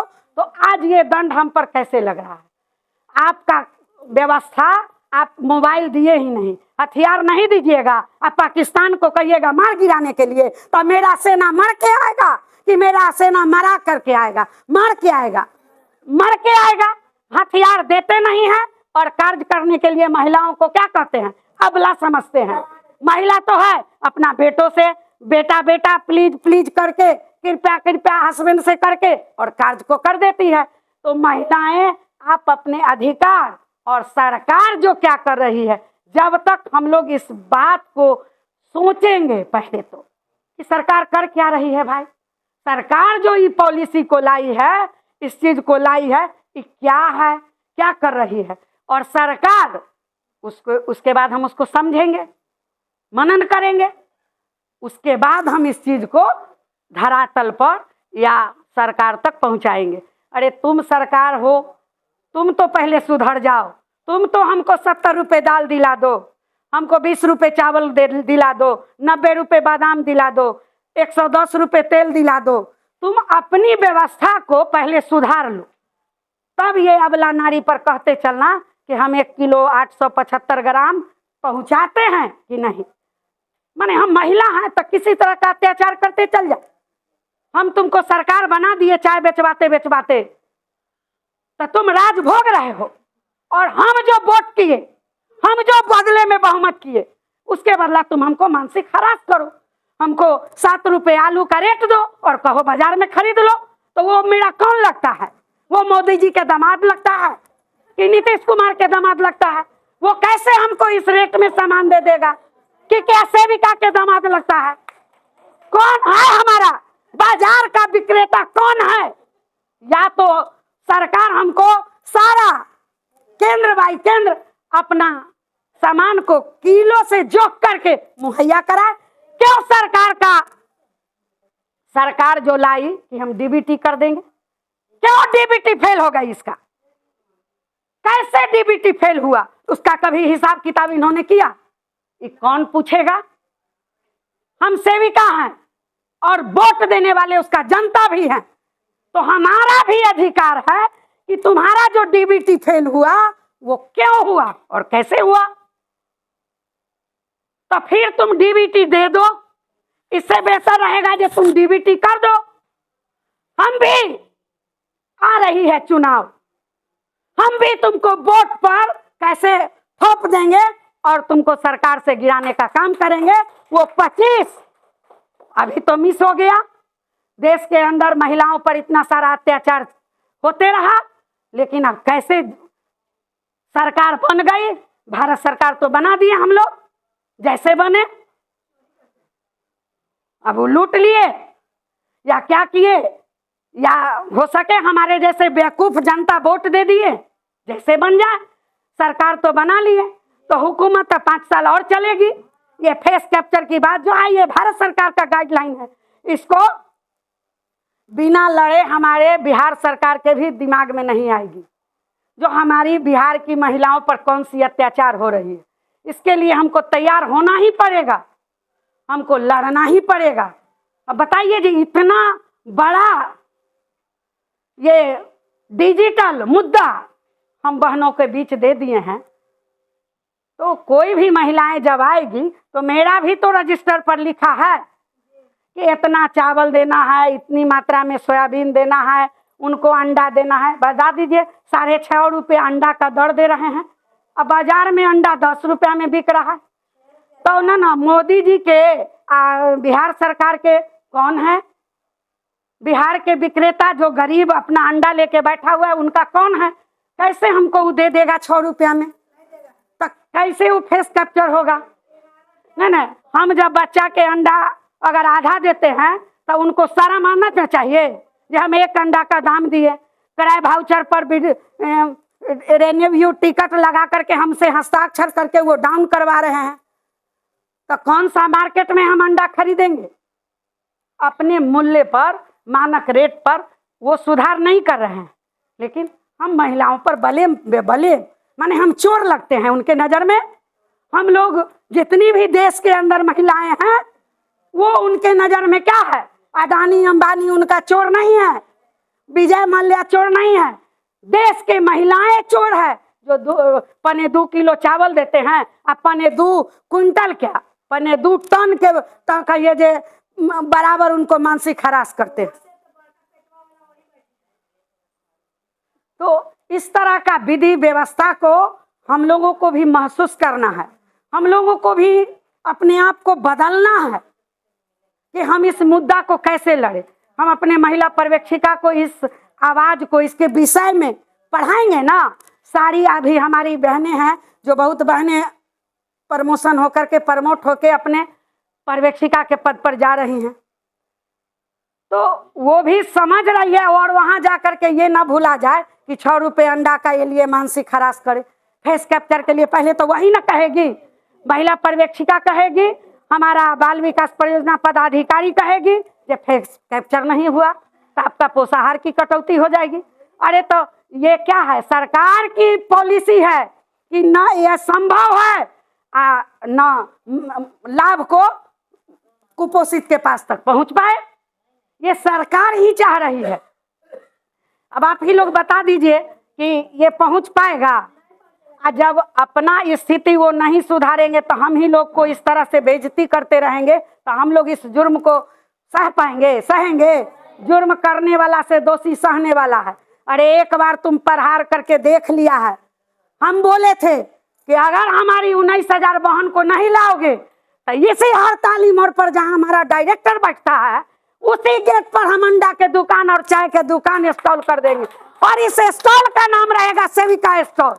आए दिन तुम्हारा ऑफिस का आवर रहेगा प्रधान सचिव के सचिवालय के गेट पर। हमारा भी जैसे अभी ग्रेजुएट चाय दुकान होती है और अंडे की दुकान, उसी तरह कोड ड्रेस में रहेगी और बजाबते आई कार्ड पहन करके रहेगी और अपना पार्ट टाइम क्या रद्द भी रहेगी और जो हमारी बहनें होगी उसको इसी तरह से हम लोग उतार देंगे। हम लोग भी सेविका स्टॉल बना देंगे। एक तरफ कहेगा जो 4 घंटा का काम है 24 घंटा हम लोगों से कार्य ले लेता है और उसके बदले में हमको दूसरों काम करने, जीविका ग्रुप में हम लोग को जुड़ने, कोई भी दूसरा चीज में हमको जोड़ने नहीं कहता है। कोई भी कार्य आप बिजनेस भी करते हैं ना तो उस पर भी इसका रोक है। इस अत्याचार को हम महिलाएं कब तक सहते रहेंगे? जुर्म कृष्ण कहे हैं कि जुर्म करने वाला से दोषी सहने वाला है। तो ये भक्त युग में तो कलयुग में कृष्ण नहीं आएंगे, लेकिन उस गीता को तो हम लोग भी पढ़ सकते हैं। उस गीता को हमारा अधिकार क्षेत्र क्या है उसको तो रिप्रेजेंट करेंगे हम कि हम क्यों इस जुर्म को सहें, क्यों सरकार हम पर इतना अत्याचार करते जा रही है।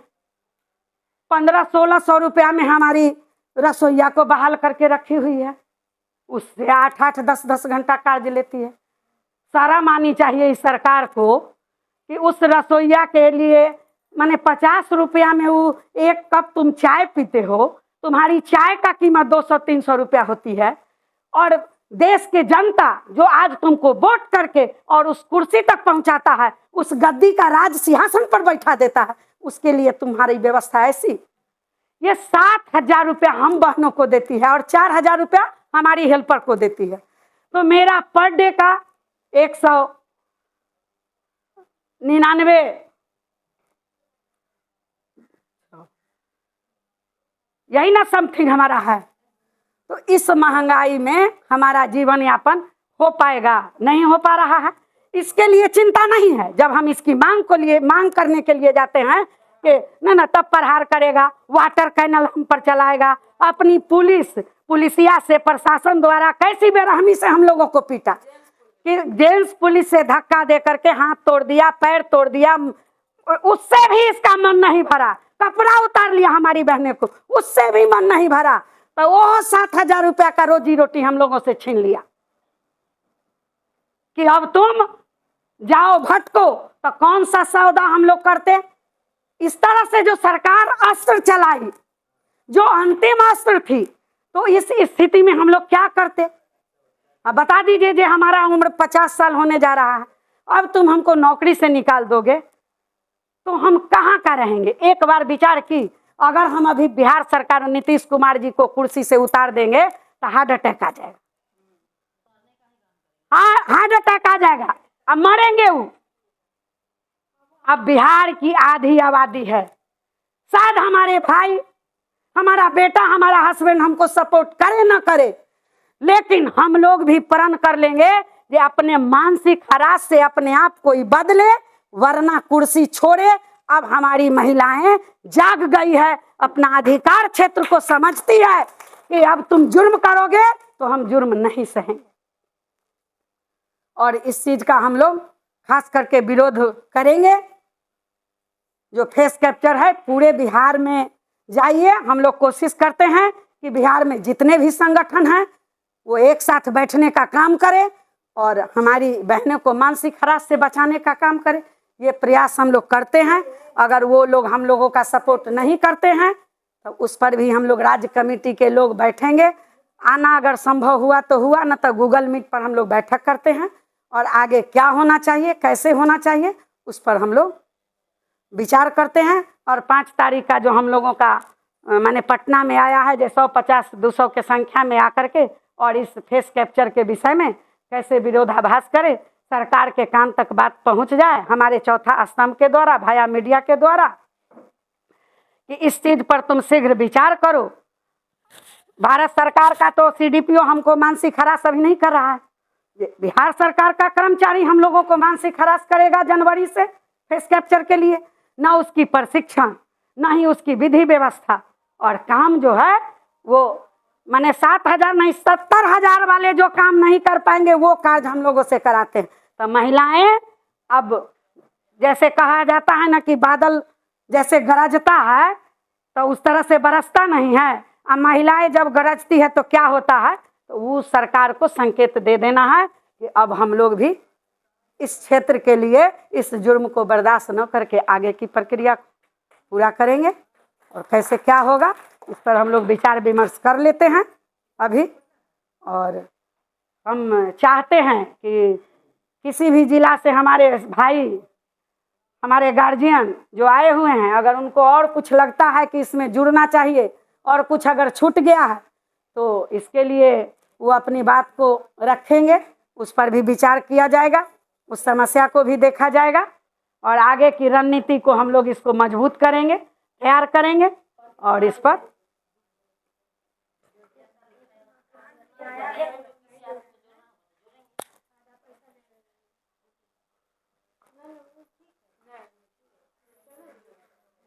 अब इस नीति को हमारी नूरिन दीदी ही पढ़ करके बता देंगे। हमारी जितनी समस्याएं हैं पोषण जीवन से मुतल्लिक, हमारे काम से मुतल्लिक, हमारे मानदेय से मुतल्लिक, हमारे स्कूल के बच्चे के खाना से मुतल्लिक, या फिर चाय है चला मैंने वो हर पॉइंट बाय पॉइंट हम लोगों ने 11 पॉइंट को नोट किया। FRS गलास है ना? सबसे पहले लेते हैं, सबसे पहले अच्छे किस्म के मोबाइल विभाग के द्वारा दिया जाए और जो उसका 400 रुपया 399 रुपया है ना, 400 रुपया हो गया। तो जब तक हमको मोबाइल बेहतर किस्म का मोबाइल जो पूरे पोषण देकर के कार्ड को लोड ले सके, वैसा मोबाइल और 400 रुपया प्रति माह जो 28 दिन के लिए मात्र देता है, तो प्रति माह 400 रुपया मोबाइल का रिचार्ज और बेहतर किस्म का मोबाइल। Point number 1। नंबर 2, सदस्यता शर्त पर नया मोबाइल एवं समतुल्य राशि कम से कम 15,000 रुपया मैंने एक मोबाइल का। जैसे सरकार अभी दीदी लोगों ने बताया कि 10,000 बढ़ेगा, 10 से 12,000 रुपया में कोई भी अच्छा मोबाइल नहीं मिलता। 20 प्लस में ही आपको बेहतर मोबाइल मिलेगा, जिससे हम ICTS का कोई भी काम आसानी से कर सकते हैं। तो उसके लिए कम से कम 15,000 रुपया अगर सरकार हमको देती है तो 5,000 रुपया हम अपना भी उसमें लगा करके काम कर लेते हैं। क्योंकि पोषक क्षेत्र हमारा, बच्चे भी हमारे, तो उसमें हम अपना कुछ पैसा लगा करके हम ले सकते हैं। उसके लिए कम से कम पैसा 15,000 रुपया मीनू के अनुसार। अब हम आंगनबाड़ी में जो बच्चे को खाना देते हैं, जहाँ हमको आलू का दर्द कम मिलता है, जहाँ हमें फल का दर्द कम मिलता है, जहाँ हमको अंडा का दर्द कम मिलता है, तो ये सारे नया मीनू के अनुसार खाना बनाने के लिए कहीं कहीं बर्तन भी समाप्त हो चुके हैं। बर्तन भी नहीं है तो वो अपने घर से देना पड़ता है, तो बर्तन भी उपलब्ध कराएं। यानी मीनू के अनुसार खाना बनाने के लिए केंद्र पर बर्तन उपलब्ध कराएं एवं महत्वपूर्ण कागजात एवं रजिस्टर रखने के लिए ट्रंक या अलमारी उपलब्ध कराएं। तो ट्रंक और अलमारी पर रजिस्टर भी हम सभी सेविकाओं को अपने पॉकेट मनी से खरीदना पड़ता है। वहाँ भी मेरे पति का, मेरे पुत्र का, मेरे भाई का वहाँ पॉकेट कटता। जैसे आज मोबाइल के काम में हमारे पति और पुत्र का पॉकेट कट रहा है, उसी तरह यहाँ भी हमारे पति और पुत्र का पॉकेट कट रहा है। एगो छोलनी थी है, वो छोलनी है, वहाँ बना झटपट झटपट खाना 8:30 बजे तक बगल में पर्स में डाल के लेके चलेंगे सेंटर पर। भैया चलाएंगे का सहायता अपना हाथ तो नहीं डालेगी ना, उसको हम देंगे तब तो वो करेगी। नंबर 5, सेविकाओं को मात्र इतनी महंगाई में 60,000 रुपया मानदेय मिलता है। क्या इतनी महंगाई में 60,000 रुपया में पेट भर जाएगा? अगर सेविका खुद अपना पोषण नहीं कर सकती है 60,000 रुपया में, तो उनके पीछे उनके बच्चे हैं, हस्बैंड भी बहुत सारे बेरोजगार हैं, तो 60,000 रुपया में हम कैसे करेंगे? इसके लिए सरकार को इस पर भी ध्यान देना पड़ेगा। कार्य करने के सेविकाएं अब आया 4 घंटा के नाम पर हम 24 घंटा काम करते हैं, रजिस्टर ले जाते हैं। हम ये तो ऑर्डर नहीं मिला, पोषण देकर तो काम करने का ऑर्डर मिला, लेकिन ऑफलाइन काम बंद कर दिया। ऐसा कोई लेटर नहीं आया। पहले कोई भी पदाधिकारी आते, कोई भी निरीक्षण करने हमारे सेंटर आते, रजिस्टर निकालो, रजिस्टर निकालो, उसके बाद पोषण देकर से मिलान करते हैं कि क्या ये सत्य है कि नहीं।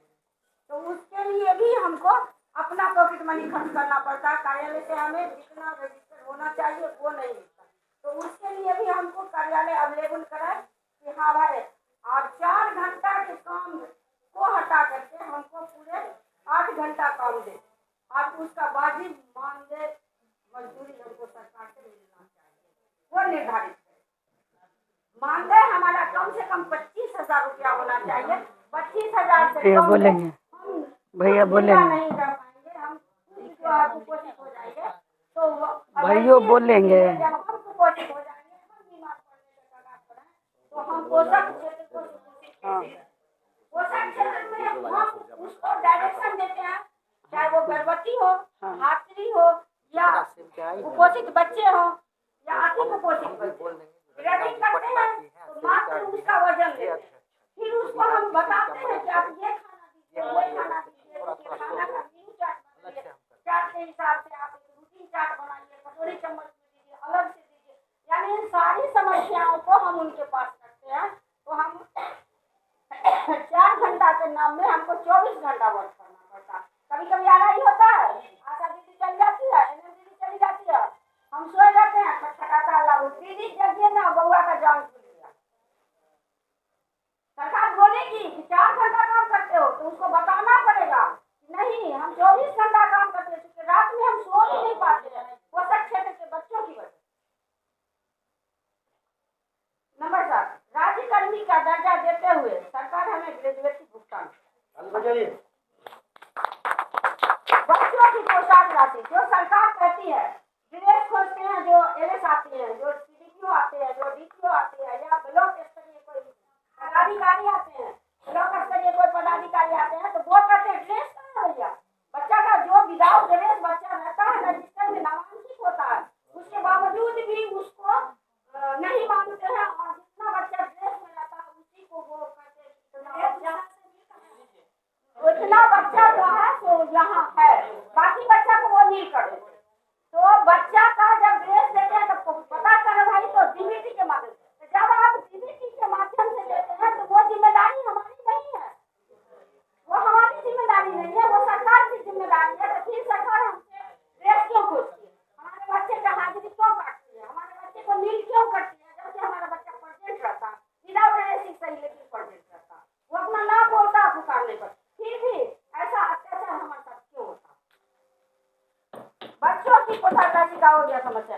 अब गुणवत्ता मोबाइल उपलब्ध नहीं कराने तक, अभी तो समस्या मैंने क्या कहते हैं काल में लाया हुआ हम लोग के साथ में। तो जब तक हमको मोबाइल नहीं मिलता है गुणवत्तापूर्ण और उसका 400 रुपया प्रति माह के हिसाब से हमको उसका रिचार्ज नहीं मिलता है, तब तक हमें ऑफलाइन काम करने की सरकार हमें अनुमति दे, ताकि हम रजिस्टर से अपना काम करेंगे। विदाउट मोबाइल के हमको कोई टेंशन नहीं। लाभों के भी प्रोत्साहन वितरण के रहना, मोबाइल उपलब्ध नहीं कराने तक मानदेय एवं प्रोत्साहन की कटौती। अभी बहुत सारी दीदी हमारी ऐसी है, बहुत सारे जिला हमारा ऐसा है, खुद हमारे ब्लॉक में तकनीकी खराबी के कारण जब ऐप का वर्जन उसके बाद घोषणा करना सारा जितना लोग लाए हैं वो अपना ओपन नहीं कर पाते। सदस्यता शुल्क मेंबरशिप पर एक बार फिर फोकस कर देना। मेंबर ये डायरेक्टर का कहना, विभाग के कहता है हेड पर। तो अभी इस तरह की जो कूटनीति हमारे साथ अपनाई जा रही है, ये कूटनीति हमें नहीं चाहिए। नहीं, लाभार्थी नहीं जुट रहा था तो ये सरकार को सोचना पड़ेगा कि अभी जो वर्जन आया है उसमें जब तक आधार और मोबाइल लिंक नहीं होगा, अपडेट नहीं होगा, तब तक ये FRS काम सक्सेस नहीं होगा।